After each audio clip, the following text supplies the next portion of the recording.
Dosa melumpuhkan kesehatan. Quran Surat Al-Baqarah ayat ke-81.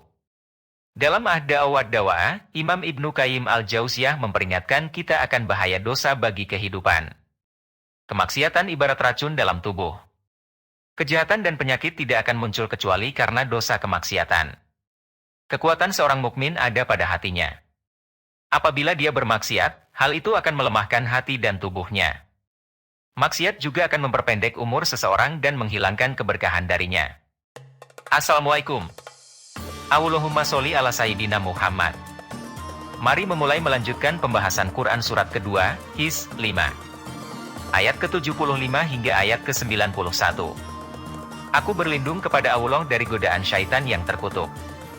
Keimanan orang Yahudi sukar diharapkan di masa Rasulullah Shallallahu Alaihi Wasallam. Ayat ke-75. Apakah kamu masih mengharapkan mereka akan percaya kepadamu, padahal segolongan dari mereka mendengar firman Allah, lalu mereka mengubahnya setelah mereka memahaminya, sedang mereka mengetahui. Yang dimaksud ialah nenek moyang mereka yang menyimpan Taurat, lalu Taurat itu dirubah-rubah mereka, di antaranya sifat-sifat Nabi Muhammad Shallallahu Alaihi Wasallam yang tersebut dalam Taurat itu. Ayat ke-76.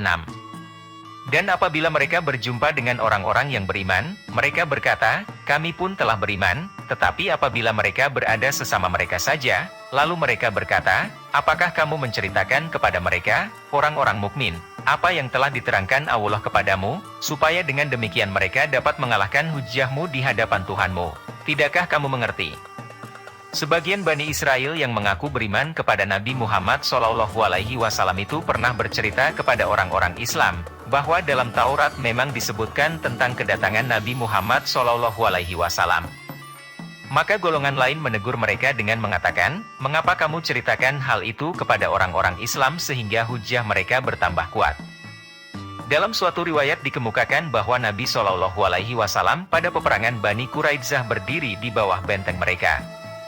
Dengan marahnya atas pengkhianatan mereka, beliau bersabda, hai saudara-saudara kera, hai saudara-saudara babi, hai penyembah-penyembah togut.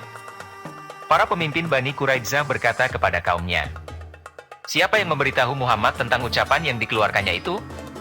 Ia tidak mungkin tahu kecuali dari kamu. Mengapa kalian beritahukan kepada mereka tentang kutukan Allah kepada kalian, sehingga mereka dapat mengalahkan hujah kalian? Maka turunlah ayat ini, surat kedua ayat 76, yang menegaskan penyesalan mereka akan kebocoran isi Taurat kepada Nabi Muhammad SAW. Diriwayatkan oleh Ibnu Jarir yang bersumber dari Mujahid.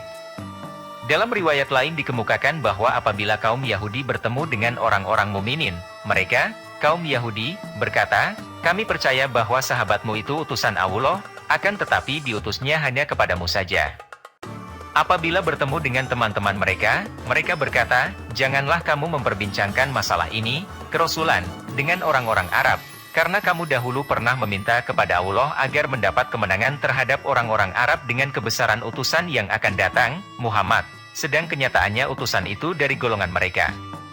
Maka Allah turunkan ayat ini, surat kedua ayat 76, sebagai penjelasan atas kelakuan kaum Yahudi. Diriwayatkan oleh Ibnu Jarir dari Ikrimah yang bersumber dari Ibnu Abbas. Dalam riwayat dikemukakan bahwa turunnya ayat ini, surat kedua ayat 76, tentang orang-orang Yahudi yang beriman, kemudian jadi kaum munafik. Dahulu di waktu mereka beriman, mereka sering mendatangi kaum mukminin bangsa Arab dengan membawa berita yang biasa mereka perbincangkan. Setelah munafik mereka berbicara di antara satu sama lainnya.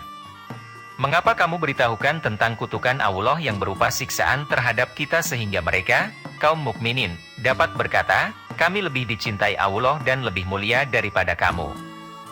Diriwayatkan oleh Ibnu Jarir yang bersumber dari As-Suddi. Ayat ke-77. Tidakkah mereka mengetahui bahwa Allah mengetahui segala yang mereka sembunyikan dan segala yang mereka nyatakan? Ayat ke-78. Dan di antara mereka ada yang buta huruf, tidak mengetahui Alkitab, Taurat, kecuali dongengan bohong belaka dan mereka hanya menduga-duga. Kebanyakan bangsa Yahudi itu buta huruf, dan tidak mengetahui isi Taurat selain dari dongeng-dongeng yang diceritakan pendeta-pendeta mereka. Ayat ke-79. Maka kecelakaan yang besarlah bagi orang-orang yang menulis Alkitab dengan tangan mereka sendiri, lalu dikatakannya, ini dari Allah, dengan maksud untuk memperoleh keuntungan yang sedikit dengan perbuatan itu. Maka kecelakaan yang besarlah bagi mereka, akibat apa yang ditulis oleh tangan mereka sendiri, dan kecelakaan yang besarlah bagi mereka, akibat apa yang mereka kerjakan. Dalam suatu riwayat dikemukakan bahwa ayat ini, surat kedua ayat 79, turun tentang ahli kitab yang memalsukan Taurat. Diriwayatkan oleh An-Nasai yang bersumber dari Ibnu Abbas. Dalam riwayat lain dikemukakan bahwa turunnya ayat ini, surat kedua ayat 79, tentang padri-padri bangsa Yahudi yang mendapatkan sifat-sifat Nabi Shallallahu Alaihi Wasallam tertulis dalam kitab Taurat yang berbunyi, matanya seperti yang selalu memakai celah, tingginya sedang, rambutnya keriting, mukanya cantik. Akan tetapi mereka hapus kalimat tersebut dari Taurat, karena dengki dan benci serta menggantinya dengan kalimat, badannya tinggi, matanya biru, rambutnya lurus. Diriwayatkan oleh Ibnu Abi Hatim dari Ikrimah yang bersumber dari Ibnu Abbas. Ayat ke-80. Dan mereka berkata, kami sekali-kali tidak akan disentuh oleh api neraka, kecuali selama beberapa hari saja. Katakanlah, sudahkah kamu menerima janji dari Allah sehingga Allah tidak akan memungkiri janjinya, ataukah kamu hanya mengatakan terhadap Allah apa yang tidak kamu ketahui? Dalam suatu riwayat dikemukakan bahwa di waktu Rasulullah Shallallahu Alaihi Wasallam sampai ke Madinah, kaum Yahudi berkata, umur dunia ini 7.000 tahun. Manusia disiksa tiap 1.000 tahun dari hari dunia ini sehari dia umi lahir, sehingga jumlahnya hanya 7 hari saja, dan setelah itu putuslah siksaan itu. Maka Allah turunkan ayat ini, surat kedua ayat 80, sebagai bantahan dan peringatan kepada orang-orang yang menganggap dirinya lebih tahu dari Allah Subhanahu wa Ta'ala. Diriwayatkan oleh At-Tabarani di dalam kitabnya Al-Kabir, demikian juga Ibnu Jarir, Ibnu Abi Hatim, dari Ibnu Ishaq dari Muhammad bin Abi Muhammad dari Ikrimah atau Said bin Jubair yang bersumber dari Ibnu Abbas. Dalam riwayat lain dikemukakan bahwa turunnya ayat ini, surat kedua ayat 80, sehubungan dengan ucapan kaum Yahudi yang berkata, kita tidak akan masuk neraka kecuali beberapa hari saja, selama kita menyembah anak sapi, yaitu 40 hari, sesuai dengan sumpah kita. Dan apabila telah habis 40 hari, putuslah siksaan terhadap kita. Diriwayatkan oleh Ibnu Jarir dari Edlahak yang bersumber dari Ikrimah, Ibnu Abbas dan lain-lain. Ayat ke-81. Bukan demikian, yang benar, barang siapa berbuat dosa dan ia telah diliputi oleh dosanya, mereka itulah penghuni neraka, mereka kekal di dalamnya. Ayat ke-82. Dan orang-orang yang beriman serta beramal soleh, mereka itu penghuni surga, mereka kekal di dalamnya. Bani Israel mengingkari janjinya dengan Allah. Ayat ke-83. Dan, ingatlah, ketika kami mengambil janji dari Bani Israel, yaitu janganlah kamu menyembah selain Allah, dan berbuat kebaikanlah kepada ibu bapa, kaum kerabat, anak-anak yatim, dan orang-orang miskin, serta ucapkanlah kata-kata yang baik kepada manusia, dirikanlah sholat dan tunaikanlah zakat. Kemudian kamu tidak memenuhi janji itu, kecuali sebahagian kecil daripada kamu, dan kamu selalu berpaling. Ayat ke-84. Dan, ingatlah, ketika kami mengambil janji dari kamu, yaitu kamu tidak akan menumpahkan darahmu, membunuh orang, dan kamu tidak akan mengusir dirimu, saudaramu sebangsa, dari kampung halamanmu, kemudian kamu berikrar, akan memenuhinya, sedang kamu mempersaksikannya. Ayat ke-85. Kemudian kamu, Bani Israel, membunuh dirimu, saudaramu sebangsa, dan mengusir segolongan daripada kamu dari kampung halamannya, kamu bantu-membantu terhadap mereka dengan membuat dosa dan permusuhan, tetapi jika mereka datang kepadamu sebagai tawanan, kamu tebus mereka, padahal mengusir mereka itu, juga, terlarang bagimu. Apakah kamu beriman kepada sebahagian Alkitab, Taurat, dan ingkar terhadap sebahagian yang lain? Tiadalah balasan bagi orang yang berbuat demikian daripadamu, melainkan kenistaan dalam kehidupan dunia, dan pada hari kiamat mereka dikembalikan kepada siksa yang sangat berat. Allah tidak lengah dari apa yang kamu perbuat. Ayat ini berkenaan dengan cerita orang Yahudi di Madinah pada permulaan Hijrah. Yahudi Bani Quraisyah bersekutu dengan suku Aus, dan Yahudi dari Bani Nadir bersekutu dengan orang-orang Khazraj. Antara suku Aus dan suku Khazraj sebelum Islam selalu terjadi persengketaan dan peperangan yang menyebabkan Bani Quraisyah membantu Aus dan Bani Nadir membantu orang-orang Khazraj. Sampai antara kedua suku Yahudi itu pun terjadi peperangan dan tawan-menawan, karena membantu sekutunya. Tapi jika kemudian ada orang-orang Yahudi tertawan, maka kedua suku Yahudi itu bersepakat untuk menebusnya kendatipun mereka tadinya berperang-perangan. Ayat ke-86. Itulah orang-orang yang membeli kehidupan dunia dengan kehidupan akhirat, maka tidak akan diringankan siksa mereka dan mereka tidak akan ditolong. Sikap orang Yahudi terhadap para rasul dan kitab-kitab yang diturunkan Allah. Ayat ke-87.